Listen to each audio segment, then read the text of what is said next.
Olá pessoal, vamos agora ver a primeira lei da termodinâmica. Já sabemos calcular trabalho, tanto o trabalho reversível como o trabalho irreversível. Vamos entender também como calcular o calor e também como calcular a variação da energia interna.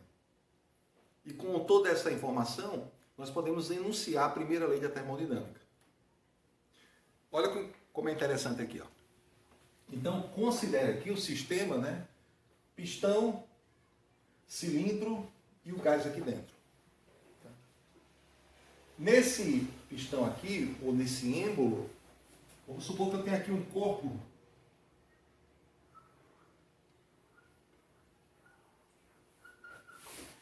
de massa M, tá certo? Que poderá ser elevado a partir desse pistão aqui até este nível aqui, ó. Até esse nível aqui. Tá bom? Então, como é que isso pode acontecer? Nós já sabemos que se fornecer calor a esse sistema, esse gás aqui vai aumentar a pressão interna, esse corpo de massa M vai exercer aqui uma pressão externa.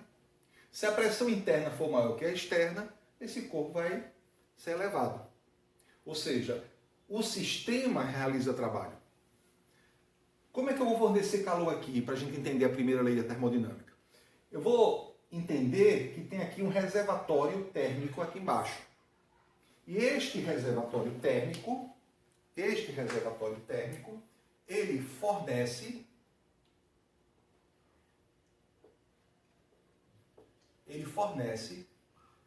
calor ao sistema. Ele fornece calor ao sistema.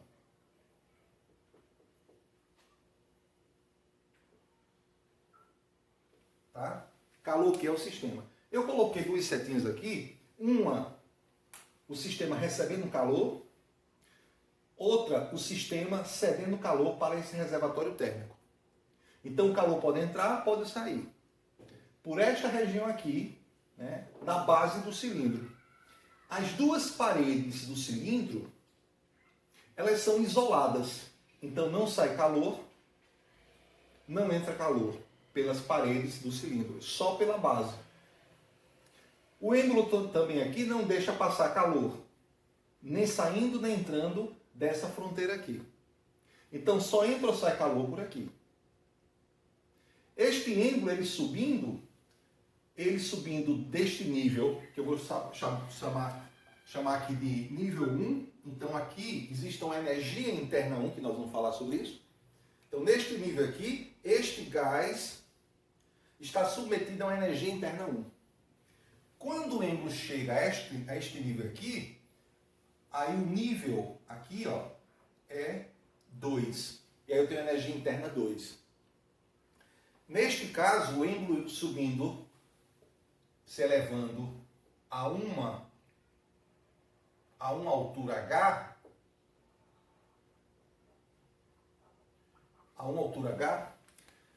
o gás tendo aqui o volume V1 e agora tendo aqui o volume V2, o gás aqui estava comprimido, agora o gás, né, sofreu expansão. Então, do nível 1 ao nível 2, nós tivemos aqui uma expansão gasosa, que é esta região aqui, ó. Então, esta região, de onde o êmbolo estava, de onde o pistão estava, que era aqui, até agora onde ele está, então, esta região aqui fez o gás sofrer uma expansão que eu vou chamar ΔV. Tá? Então, tinha aqui o volume V1, aqui eu tenho o volume V2, e esta região aqui é a expansão que eu vou chamar ΔV. Vocês estão entendendo que ΔV é V2 menos V1. Tá bom? Ora, se um corpo de massa M foi elevado a uma altura H, eu vou dizer que o sistema realizou o trabalho. Quem é meu sistema? É o gás que está confinado aqui. Então o gás realizou o trabalho quando ele recebeu o calor do reservatório térmico e aí elevou um corpo de massa M do nível 1 ao nível 2. Então, por esta região aqui, eu posso dizer que está tendo realização de trabalho. Então, pode acontecer, eu vou colocar assim uma setinha aqui, ó.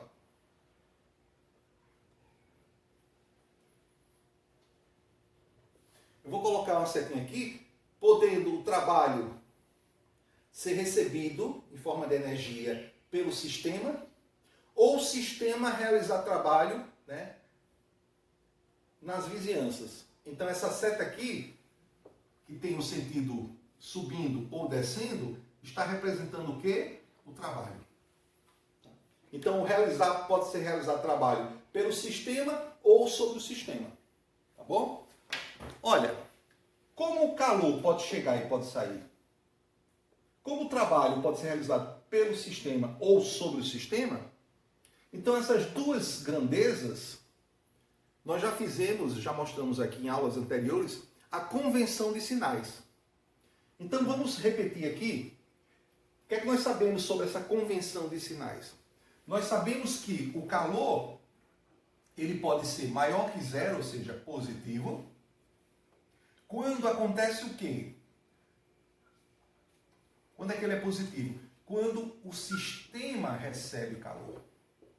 O sistema recebe calor. Quando é que o calor pode ser negativo? Tá? Quando o sistema cede calor para as vizinhanças, tá? Através das fronteiras. Então, ó, o sistema cede calor.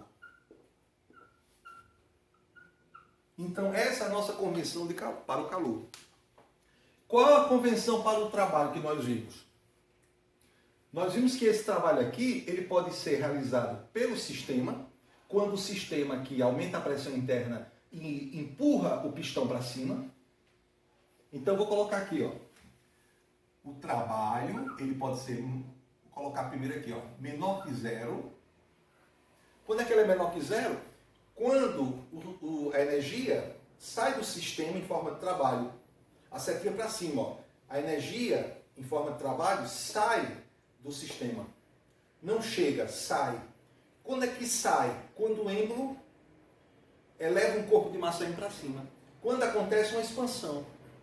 Então nós vamos convencionar que quando acontecer uma expansão, o trabalho é negativo. Então quando o trabalho for negativo, vamos dizer, tá, que o trabalho foi realizado pelo sistema. Pelo sistema, vou colocar aqui pelo sistema, que neste caso é o gás. Tá certo? Pronto. E o trabalho realizado pelo sistema, também chamado, né, de expansão, né? Ou seja, vou colocar aqui, ó. Ou seja, houve expansão. Tá? Então, nossa convenção está dizendo que o trabalho ele é negativo quando acontece uma expansão, quando o gás realiza trabalho, quando o sistema realiza trabalho. Quando o trabalho for positivo, tá? O trabalho vai ser realizado sobre o sistema, tá certo? Então, ó, o trabalho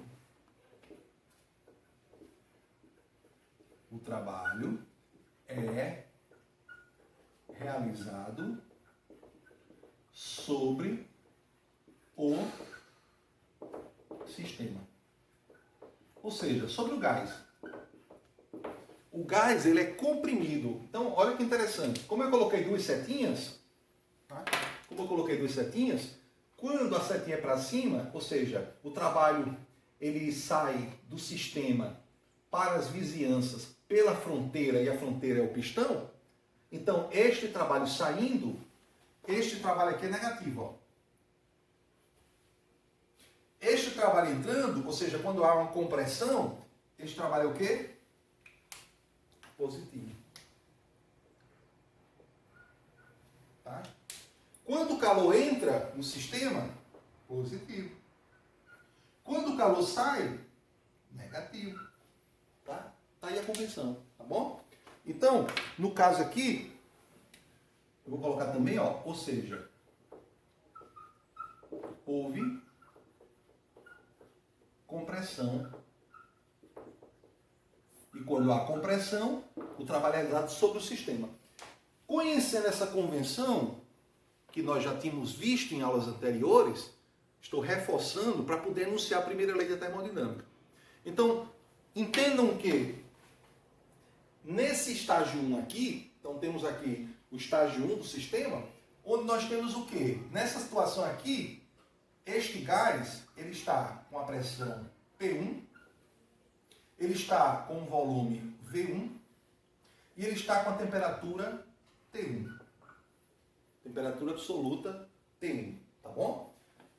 Nesse estágio aqui, quando acontece a expansão, nós vamos ter que esse gás aqui, ele está com uma pressão P2, no volume V2 e numa temperatura T2. Tá bom? Ou seja, houve uma mudança de estado. Nessa mudança de estado, o sistema pode ter recebido calor ou cedido calor. Nessa mudança de estado, o sistema poderia ter sofrido uma compressão, mas o sistema sofreu uma expansão. Nessa situação aqui, o sistema realizou trabalho, eu tenho um trabalho o quê? Negativo. E o calor aqui, vamos supor que o calor chegou. Tá? Então surgiu o calor aqui, positivo, e o trabalho foi negativo. E houve a mudança de temperatura. Se houve uma mudança de temperatura, a energia interna, o 2, que eu vou falar um pouquinho sobre ela daqui a pouco, vai ser maior do que a energia interna 1. Na verdade, poderá ser maior. Tá? Vai depender da temperatura. A gente vai falar um pouquinho sobre isso. Mas aonde é que eu consigo enunciar com essas informações aqui a primeira lei da termodinâmica? Ou o primeiro princípio da termodinâmica? A primeira lei termodinâmica na verdade, diz que o sistema conserva energia. É o princípio da conservação de energia.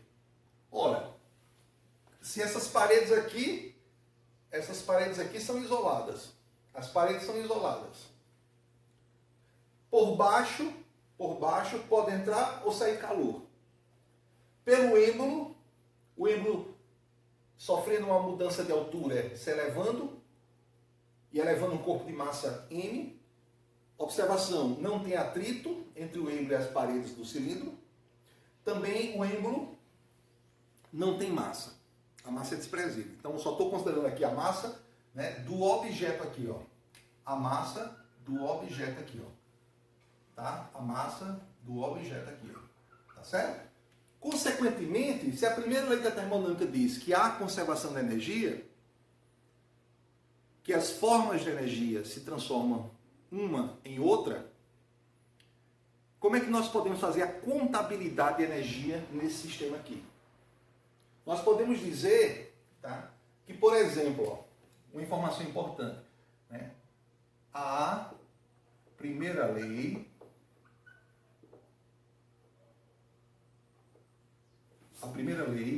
da termodinâmica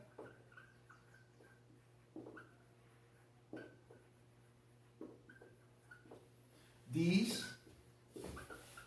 que há conservação de energia. Conservação de energia. Tá? Portanto, como é que eu vou traduzir esse enunciado para o meu sistema aqui? Onde eu tenho calor e trabalho. E sei também que aqui eu tenho uma energia interna 1 e depois eu tenho uma energia aqui interna 2, ou seja, houve uma variação, tá? Uma variação da energia interna, ou seja, daqui para cá houve uma variação de energia interna, que é o 2 menos o 1. Tá certo? O que eu posso dizer então? Olha, eu posso dizer o seguinte, ó, que o calor que chega mais o trabalho que é realizado, tá? O trabalho que é realizado, essa soma aqui se conserva. Eu já sei que esse trabalho aqui ele pode ser negativo ou positivo. Eu já sei que esse calor pode ser positivo ou negativo. Mas a soma dos dois sempre vai ser, nessa mudança de estado 1 para estado 2, sempre isso aqui vai ser conservado. Isto é, sempre isso aqui vai ser constante para essa mudança de estado aqui. Então essa soma aqui, calor e trabalho, eu sempre vou ter o mesmo valor quando eu estou indo do estado 1 para o estado 2. Onde aconteceu aqui, por exemplo, hipoteticamente, recebeu calor e o sistema realizou o trabalho. Então, quando eu somar o calor que chegou com o valor do trabalho aqui, esta soma aqui, ó, ela não pode dar outra coisa senão a terceira energia envolvida aqui no sistema. Qual é a terceira energia no sistema que sofreu influência quando o calor chegou e quando o trabalho foi realizado? E quando o êmbrio estava no estágio 1 e foi para o estágio 2? Qual foi a terceiro tipo de energia que teve aqui modificação? O ΔU, a variação da energia interna do sistema. Então esta soma aqui, ela só pode ser igual à variação, da energia interna, tá? Ela só pode ser igual à variação da energia interna. Ou seja, o sistema, se não recebesse calor e não cedesse calor, o sistema, se não realizasse trabalho, ou o trabalho fosse realizado sobre o sistema, isto é, se o calor fosse zero e o trabalho fosse zero, a energia interna permaneceria constante. O ΔU seria quanto? Zero. A variação da energia interna seria o quê? Nula. Mas por que a variação da energia interna não foi nula? Ou não será nula? Ou provavelmente não será nula? Porque houve transferência de calor das vizinhanças para o sistema e o sistema realizou o trabalho. Então, essa soma aqui, algébrica, lembrando que o trabalho pode ser negativo, o calor poderia até ser negativo ou positivo, mas eu estou supondo recebendo calor. Eu estou supondo não, aqui houve uma expansão, ou seja, o calor é negativo. Quando eu somar o valor do calor com o valor do trabalho, eu vou ter a variação da energia interna, porque o sistema não tem mais a mesma energia interna. A temperatura mudou de T1 para T2. Consequentemente, houve alguma variação de temperatura. Se houve variação da energia interna. Existe uma possibilidade desses dois valores serem iguais com sinais trocados? Existe. Ou seja, se aqui for mais 1000 joules, ou 1000 joule, e aqui for menos 1000 joule, mais 1000 menos 1000 dá zero. Aí o que é que eu sei? Que o ΔU vai ser nulo. Que a variação de temperatura aqui não aconteceu. Por quê? Porque a variação da energia interna, nós vamos falar daqui a pouco, ela é diretamente proporcional à variação de temperatura. Então eu posso dizer que esta expressão representa matematicamente a primeira lei da termodinâmica. Então essa representação aqui, ó, é a representação matemática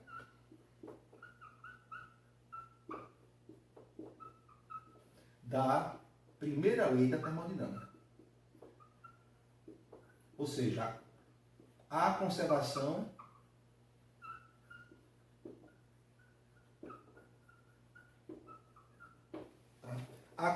de energia. Gostaria de lembrar que o trabalho nós já sabemos calcular. Nós já definimos em aulas anteriores, que o trabalho é menos pressão externa vezes variação de volume. Nós usamos essa expressão quando a pressão ela é o quê? Constante. Esta expressão ela é utilizada para determinar trabalho irreversível.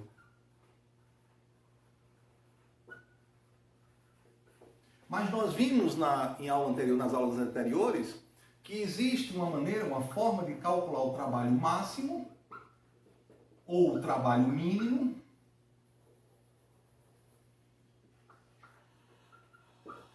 que nós demonstramos a partir da integral e do cálculo da área, que é nRT, logaritmo neperiano, do volume final sobre o volume inicial.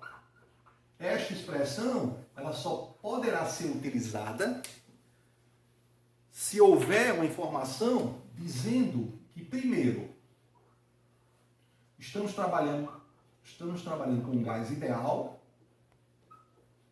e o sistema é reversível. Tá? Além disso, gás ideal, reversível e a transformação é isotérmica. Aí eu posso utilizar essa expressão aqui. Tá bom? Importante também saber, ainda sobre trabalho, ou seja, informação sobre essa energia aqui, trabalho, que é aquela energia que pode escoar pelas fronteiras para a vizinhança, ou escoar das vizinhanças, né, para o sistema através também das fronteiras. O trabalho pode ser realizado pelo sistema ou sobre o sistema. Esse trabalho aqui, nós podemos expressá-lo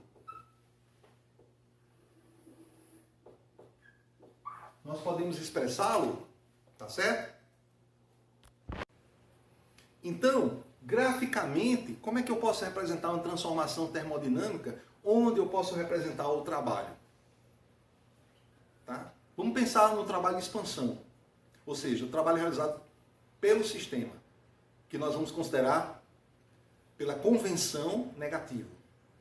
Ora, temos aqui um ponto A, vou colocar aqui, temos aqui um ponto A, temos aqui um ponto B.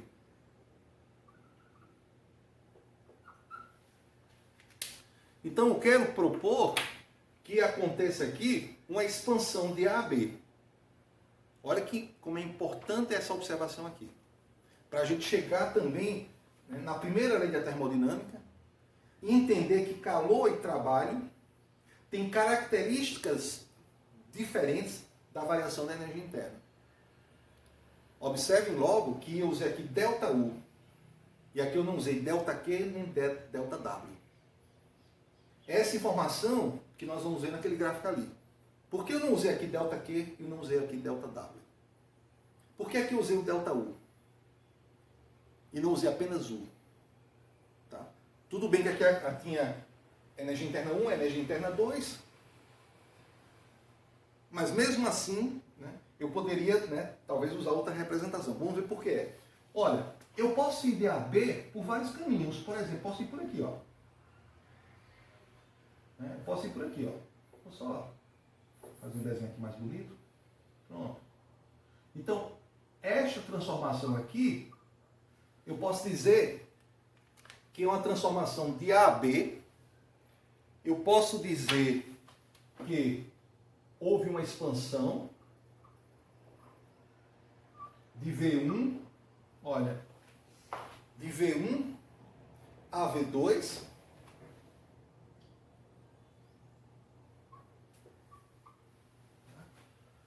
Eu já sei que convencionamos que esse trabalho é negativo, porque foi o trabalho realizado pelo sistema. O trabalho saiu, escoou para as vizinhanças, elevando um corpo de massa M a uma altura H. Por isso que ele é negativo. Tá? O sistema perdeu energia. Tá? Porque o sistema realizou o trabalho, perdeu energia. Neste momento aqui que eu estou ministrando aula, eu estou realizando trabalho. Eu estou perdendo energia. A energia interna minha no início da aula é uma, no final da aula é outra, e a minha energia interna está sendo diminuída. Porque eu não estou recebendo calor. Eu não estou me alimentando e ministrando aula ao mesmo tempo.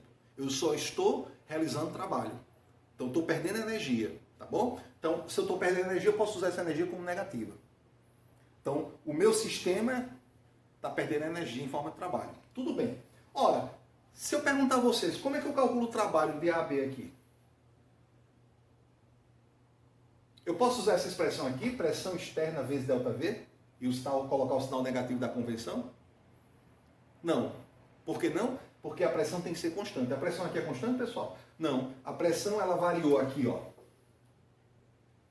de uma pressão P1 até uma pressão aqui P2. Então, houve uma variação de pressão, essa expressão não dá para usar. É inviável, não tem como, não é compatível, não tem como usar. Tá bom? Mas nós sabemos que a área sob a curva, ela é equivalente ao trabalho. Eu posso dizer, ó, claramente aqui, que se eu calcular, até embaixo, toda vez eu quero calcular até trasejado aqui. Se eu calcular toda essa área aqui,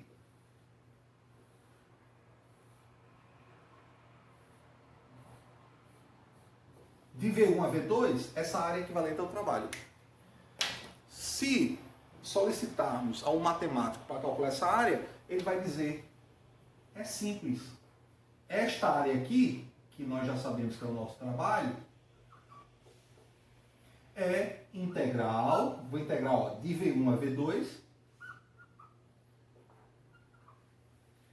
pela função que descreve essa curva, porque é sob essa curva que eu vou calcular a área, então essa pressão, que é em função do volume, dV. Tá certo? dV. Ou seja, o elemento de volume. Em outras palavras,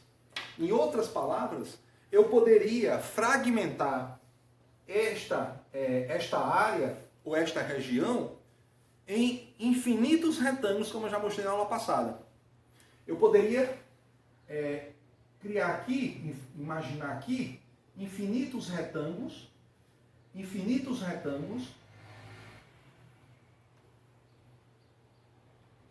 e esses infinitos retângulos, eu poderia fazer até o fim aqui.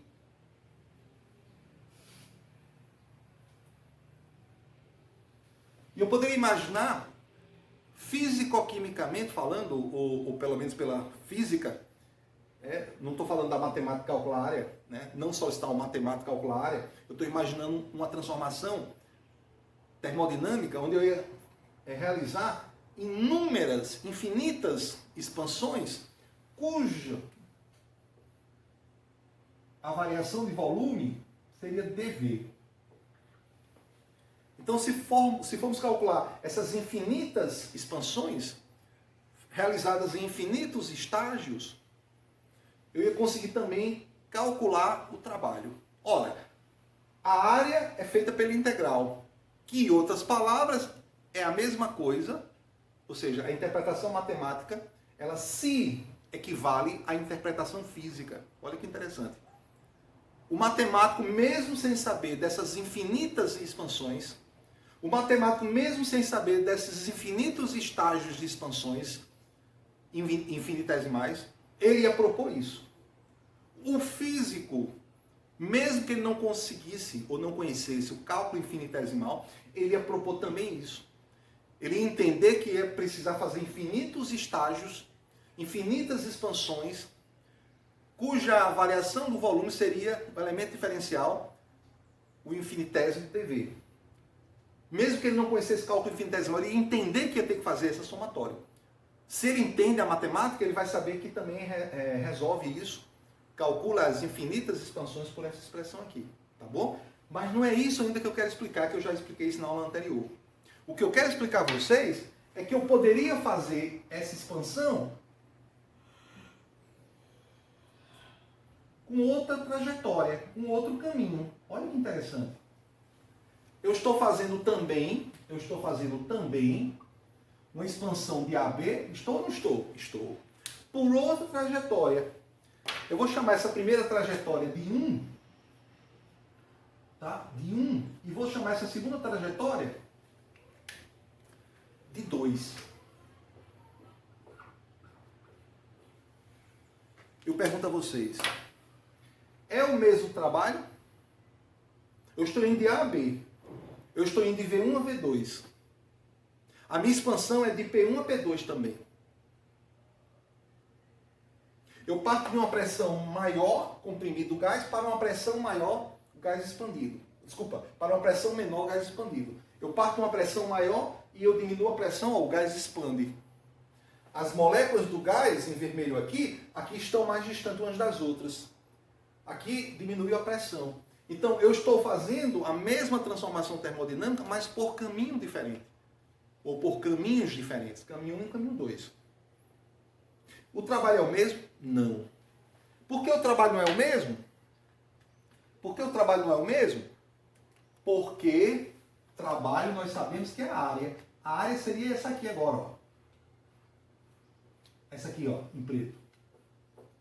Essa área aqui, ó. Seria essa área aqui, ó.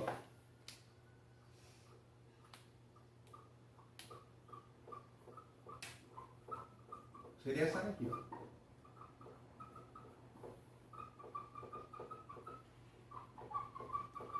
Seria essa área aqui, ó. É uma área o quê? Menor. Tá?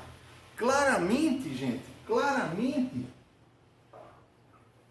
eu poderia dizer que o trabalho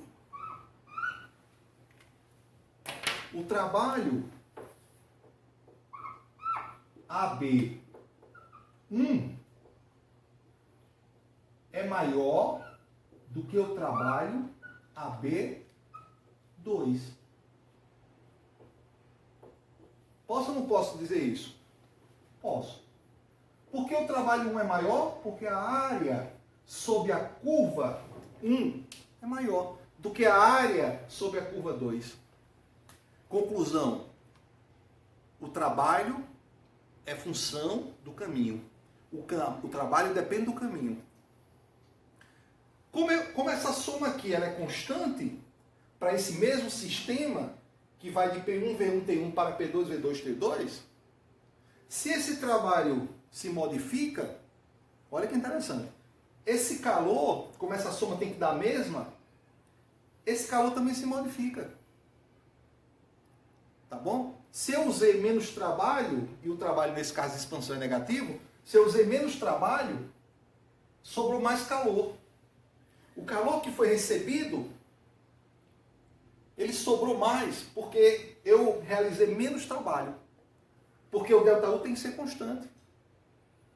Olha que interessante. Então, esses dois, tá? Eu vou escrever aqui, ó. Então, calor e trabalho dependem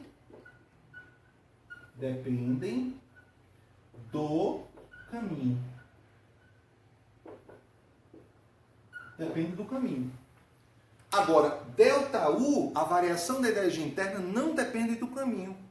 Porque quando a trajetória foi de A a B pela trajetória 1, e depois modificou pela trajetória 2, onde o trabalho 1 foi diferente do trabalho 2, quem ajustou essa diferença foi o calor. De tal forma que essa soma, pela primeira lei da termodinâmica, tem que ser constante.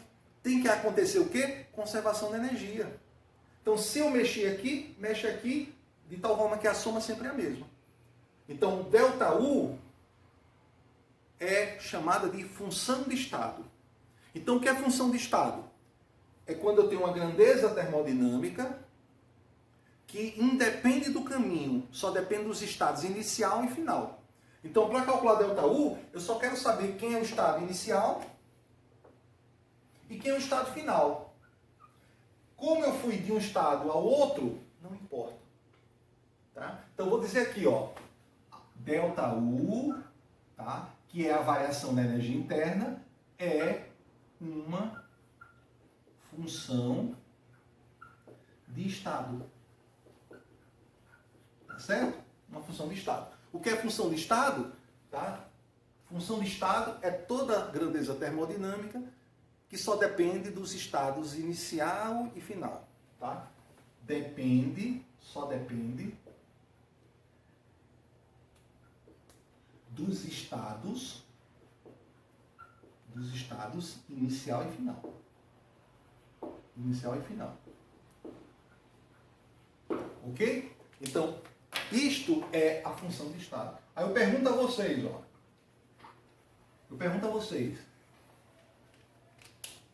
Calor e trabalho é função de estado? Não. Calor e trabalho só depende dos estados inicial e final? Não.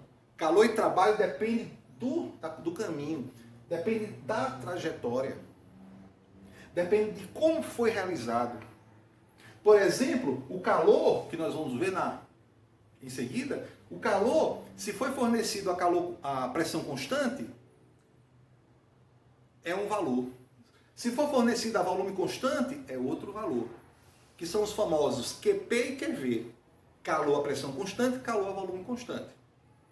Tá bom? Então, com este enunciado aqui da primeira lei da termodinâmica, em seguida, na próxima aula, nós vamos definir como calcular o calor e como calcular a variação da energia interna. Pelo menos para um gás ideal. Sobretudo para um gás ideal. Tá? E vamos falar um pouquinho sobre a definição melhor da variação da energia interna. Até a próxima aula.